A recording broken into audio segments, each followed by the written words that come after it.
was a beautiful morning in Northern Virginia.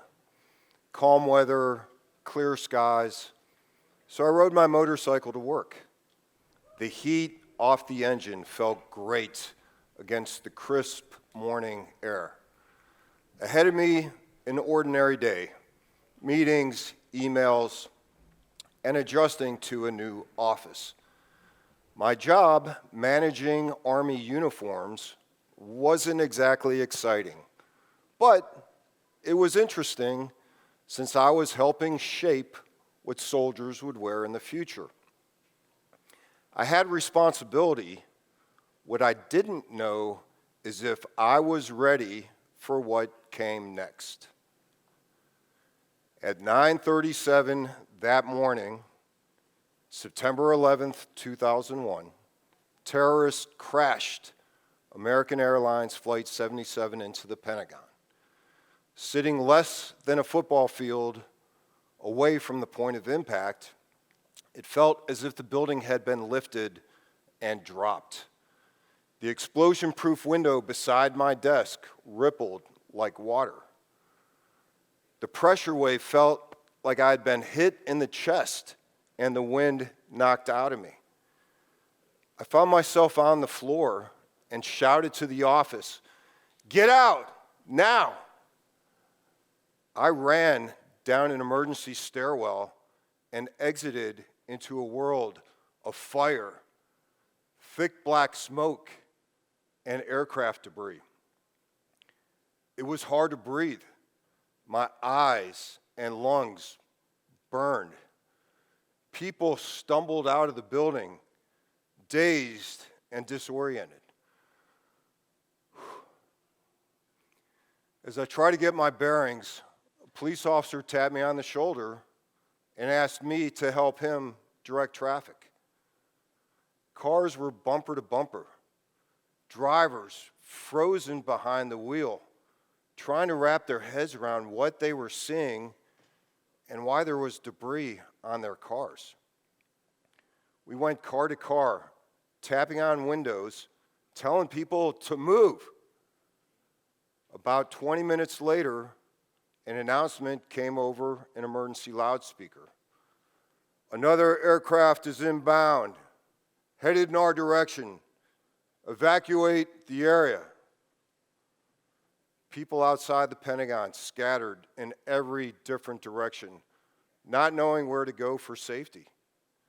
As far as me and the police officer, the work could not stop. We continued to clear traffic until medevac helicopters could land on that road and evacuate casualties. At that point, it hit me. I gotta contact my wife. Cell phones weren't working. Nothing would go through. I walked to an apartment building about a half mile away, and there I spotted a payphone. I called my wife, collect. She accepted the charges. She answered immediately. I told her, "I'm alive. I'll be home when I can. I love you." She had waited 3 uncertain hours for that call. My next challenge, getting home 34 miles away with no wallet, no money, no ID, no keys.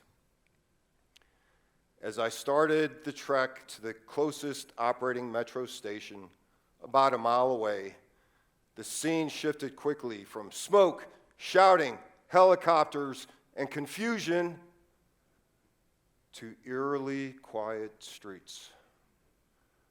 When I finally made it home about 2 hours later, I felt overwhelming gratitude seeing my wife, Allison, surrounded by friends, and then being wrapped in her loving arms. We answered the phone all night. People that loved us calling to make sure we were okay. One of the last calls that night, Lieutenant Colonel Walsh, You must report to the Army Operations Center tomorrow morning at 03:30. That was not the call I wanted, and the Pentagon was the last place I wanted to be. Although exhausted, I didn't sleep at all that night. Everybody talks about 9/11, but nobody talks about 9/12.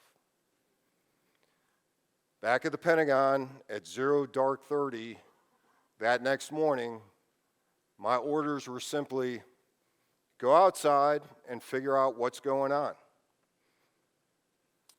Outside, I met with leaders from the fire department, the police department, the FBI, and the military. Everybody doing their absolute best in a situation they had never encountered before.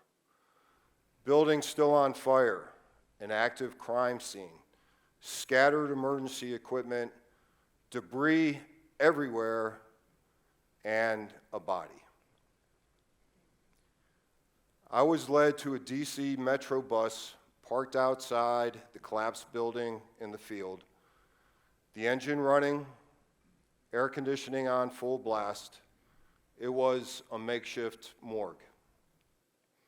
Inside, Jane Doe.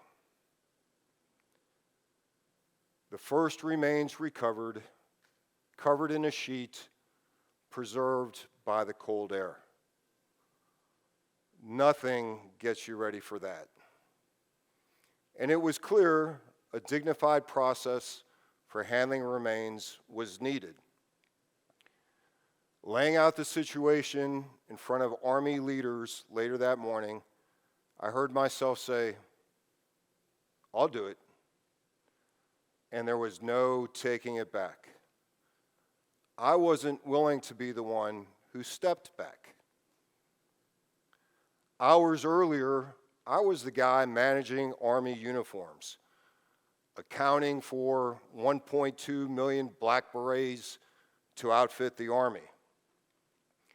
Now my duty was to account for the 184 people who lost their lives at the Pentagon and ensure each was handled with dignity. Working with the different agencies, we developed a process that had to be right. Recovery, dignified handling, FBI processing, transport, forensic testing, identification, and finally, return to families. A process that, for some, took months. After the recovery operation ended, I learned that one of the people killed that morning was a classmate from college, a friend. I had unknowingly carried him through that process, not as a name, but as a number. I was comforted knowing that he was handled with the utmost respect. His name is now etched on a bench at the 9/11 Memorial outside the Pentagon. I don't know why I'm the one lucky enough to be here today. 2 weeks before 9/11, my office was directly at the point of impact. We had just moved.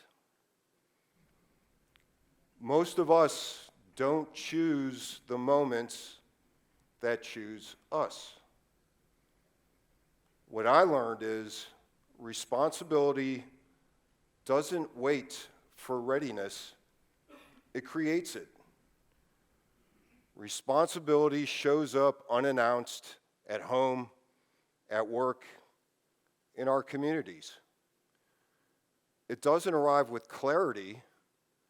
It simply asks, what will you do next? When it does, step up, because that moment will define you.